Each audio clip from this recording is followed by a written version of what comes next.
밥, 이수기. 한바탕 소동은 끝이 났다. 절박했던 해오리 바람은 고요해지고 엄마는 깊은 잠에 빠졌다. 10여 년 전부터 엄마의 목소리는 텔레비전 볼륨과 비례하여 점점 높아갔다. 자식들과의 대화에서 수십 번 되묻는 엄마와 똑같은 말을 영혼 없이 대답하는 자식들.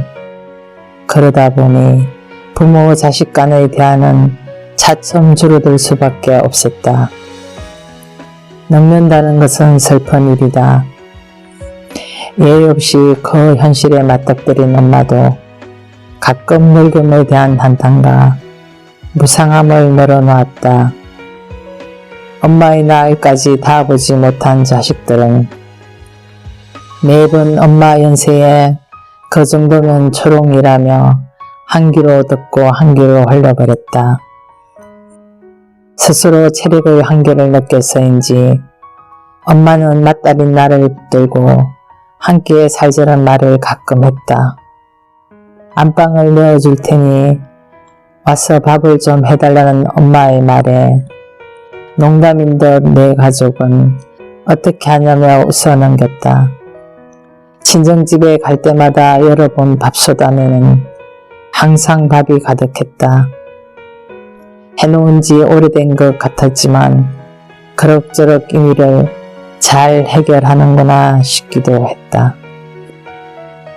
듣기 좋은 꽃노래도 한두 번이지 긁힌 레코드판처럼 수없이 되뇌는 엄마와 시골에서 함께 산다는 것은 나의 삶을 송두리째 포기해야만 된다. 아직 하고 싶은 일도 많고 가보고 싶은 곳도 많지만 그 무엇보다 끝이 보이지 않는 일에 대한 두려움이 앞서기도 했다. 난청으로 몇 년을 고생하던 엄마에게 결국 치매라는 진단이 내려졌다. 과거에 대한 기억은 점점 사라지고 오직 자식과 집과 밥에 대한 기억뿐이었다. 인간의 원초적 본능인지 그 애착은 묘별났다. 그런 엄마에게 편하다는 곳으로 거처를 옮기는 것은 심리적 죽음이나 다름없었다. 가끔은 정신이 영 없는 것 같기도 하고 어떤 때는 너무나 말짱한 모습이어서 당분간 지켜보자며 친정집에 CCTV를 설치했다. 경증이든 중증이든 환자를 돌보는 일은 고난의 연속이다. 그 사실을 알면서도 스스로 자청하고 주도한 가장 큰 이유는 엄마가 핑퐁 게임의 슬픈 주인공이 되거나 형제 자매의 끈끈한 떼앗에 상처가 되지 않을까 하는 오지랖이었다. 이런 보험 하면서 엄마는 몹시 불편해 보였다. 뻗어버린 개구리 형상으로 배밀미를 하여 겨우 전화를 받았다. 어디 아프냐고 물어봐도 밥은 올레라는 일방적인 대답뿐이었다. CCTV를 재생해보니 바지를 입다가 크게 넘어지는 모습이 보였다. 엄마를 병원으로 모셔갔지만 의사의 문진의 상황 설명은 전혀 못하고 다른 세상 사람들이 만났듯 말은 자꾸 어긋나기만 했다. 더 이상 혼자 계시게 할 수 없어 우리 집으로 모셔갔다. 한동안 젖은 낙엽처럼 축 처져 있던 엄마는 아침 저녁으로 정성스레 해준 마사지 덕분인지 허리병이 차츰 나아졌다. 몸을 움직일 수 있게 되자 집에 밥하러 가야 한다며 수시로 대문을 나섰다. 기억을 놓아가는 것이 날이 갈수록 심해지면서도 집과 밥에 대한 애착은 여전했다.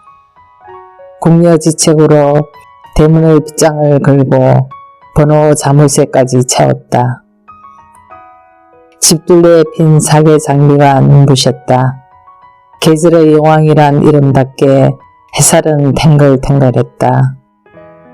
여전히 호시탐탐 탈출을 노리는 엄마의 손을 잡고 맨발로 잔디 위를 걸으며 운동을 시켰다.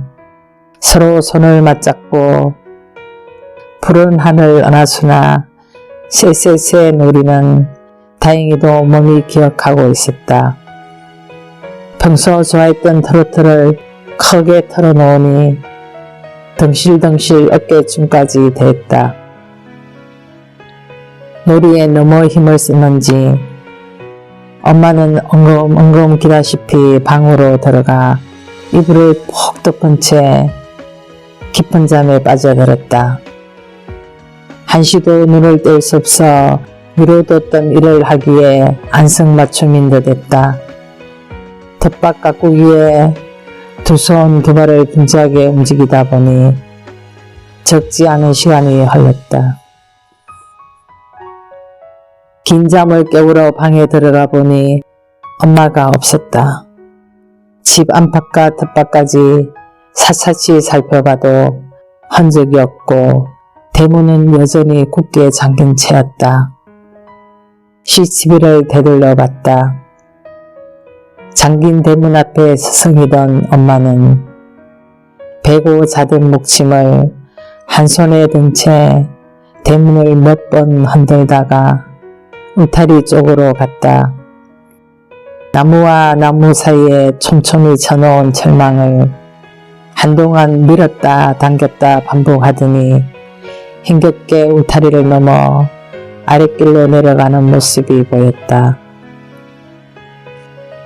치매 진단을 받자마자 치매 환자이니 연락 바랍니다 라는 문구와 전화번호를 새긴 목걸이를 엄마의 목에 걸어두었었다. 경찰서 지문 등록까지 해두었으니 그나마 다행이라 여겼다. 쉽게 찾을 수 있을 것이라는 생각을 하며 신장로까지 애기린 3km를 달려 가봐도 엄마는 보이지 않았다. 실종 신고를 했다.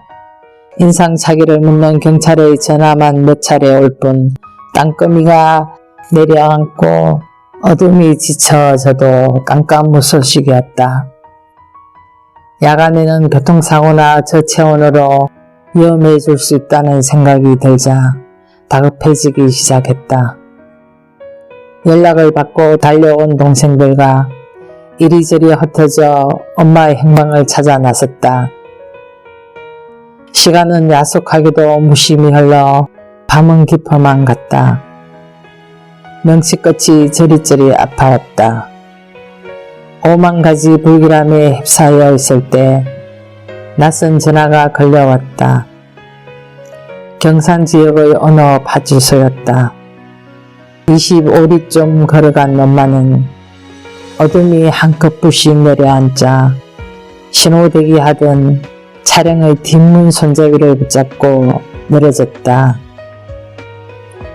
팔공산에서 경산노천으로 넘어가는 인적 드문 깜깜한 산길에서 노파인 기습에 당황한 운전자는 집이 어디냐고 물었다. 행설수설 도무지 알아들 수 없는 말에 할 수 없이 목적지 주변의 파출소에 모셨다는 것이다. 순찰차에 실려온 엄마의 가슴에는 붉은 장미가 한아름 안겨 있었다.